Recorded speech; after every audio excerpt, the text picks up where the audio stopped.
Oo, hoş geldiniz, hoş geldiniz. Ben de sizi beklerken ufak tefek hazırlık yapıyordum. Çünkü bugün sizler için çok sevilen bir tarif olan uzak doğu usulü kızarmış pilav yapacağım. Çok basit bir tariftir. Yapması da çok eğlencelidir.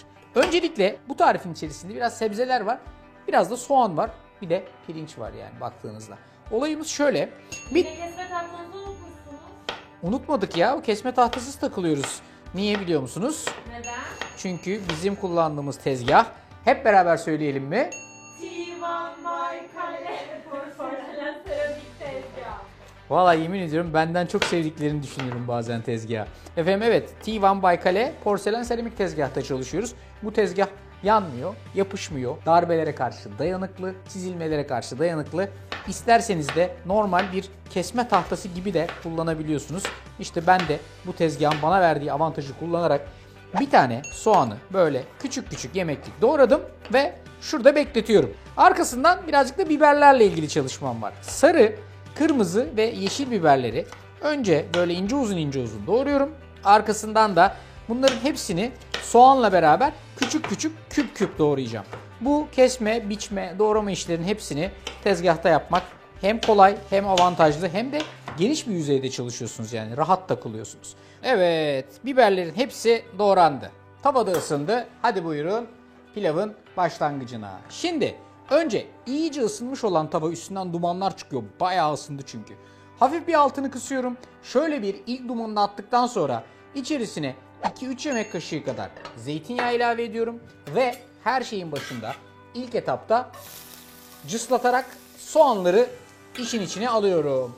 Bu tarif çok basit bir tariftir. İçinde soğan var, sarımsak var ve hafif haşlanmış Yasemin pirinci var. Yasemin pirinci ince, daha çabuk pişer ve haşlama olur. Bir bardak suya 1 bardak Yasemin pirinci koyuyorsunuz. Ondan sonra orta ateşte yaklaşık 7-8 dakika kadar pişirip karıştırıp kapağı kapalı bekletiyorsunuz. Bir numaralı kural, kesinlikle ve kesinlikle kullanacağınız pilav bu tarifin içinde soğuk olacak, sıcak değil. O yüzden önceden yaptım ve yola devam ediyorum. Burada soğanlar hafiften sotelenirken bir tane de sarımsağı aldım. Şöyle ince ince doğruyorum. Onu da soğanın üstüne atıyorum. Her şeyin başında soğan, sarımsağı şöyle güzel bir tur çeviriyorum. Arkasından ince doğradığım sarı, kırmızı ve yeşil biberleri de atıyorum. Ve aynı şekilde onları da şöyle bir tur çeviriyorum.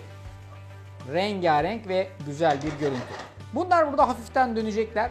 Bu arada ben brokolilerle işlemime başlayacağım. Brokolilerin şu kök kısımları birazcık kalın. Bu tarifin içinde de küçük küçük kalmaları güzel olur. O yüzden bıçakla şöyle şu kök kısımlarına vuruyorum. Ve buradaki gördüğünüz küçük sapları, küçük ağaççıkları birazcık daha fazla ortaya çıkartıyorum. Şu küçük ağaççıklar benim ulaşmak istediğim sonuç. O yüzden bıçağınızla kök kısmına vurun. Küçük sapları ortaya çıkartın. Bizim bu tarif özelinde aşağı yukarı 5-6 tane şöyle brokoli çiçeğine ihtiyacımız var. Kökleri çıkarttıktan sonra zaten bunlar gördüğünüz gibi ebat olarak da çoğalıyorlar. Brokolilerin işi tamam.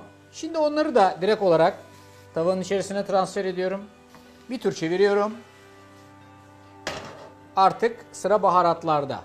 Kesinlikle zerdeçal. Bak, bir numaralı baharat, bu tarifin olmazsa olmazı ve hiç de öyle az değil. Yaklaşık bir tatlı kaşığından fazla, bir çorba kaşığından az olacak şekilde ekliyorsunuz ve kırmızı toz biber, onu da şöyle bir tatlı kaşığı kadar eklerseniz güzel olur ve her şeyi şöyle bir güzel çeviriyorsunuz. Arkasından hemen bu aşamada içerisine birazcık tuz, birazcık karabiber atıyorsunuz ve takriben şöyle şu şekilde bak. Tamamen çala kaşık. En az 6 kaşık kadar haşladığınız pirinci içerisine ilave ediyorsunuz. Şimdi baharat pirincin her yerine temas edecek. Her yerine. İyice karıştırın. Renk sarıya doğru dönsün ve hakim renk sarı olsun. Ondan sonra da ocağın üstünde karıştıra karıştıra bu arkadaşı takriben 7-8 dakika kadar pişirin. Pilavımız hazır. Ve son derece güzel, çıtır çıtır her şey pişiyor. Bu arada müsaadenizle ben de şöyle hızlıca bir tezgahımı temizleyeyim. 2 parça peçete. Tertemiz. Bak. Bak. Çiçek.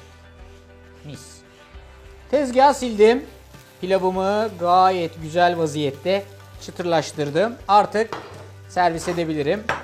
Hem kolay, hem lezzetli, hem de sağlıklı bir karbonhidrat. Yani eğer öyle az yağlı, sebzesi bol, baharatı güzel bir tarif arıyorsanız bu çıtır pilav bence mükemmel bir tarif. Uzak Doğulular bunun içerisine yumurta falan da koyarlar. Güzel olur. Yani bu Çin restoranlarından eve sipariş edip yüklü paralar vermek istiyorsanız ne âlâ. Ha yok bunu ben de Arda gibi yaparım diyorsanız işte tarif karşınızda. Yapması kolay, hazırlaması kolay, doyurucu, lezzetli, görüntüsü de güzeldir efendim. Hepinize afiyet olsun.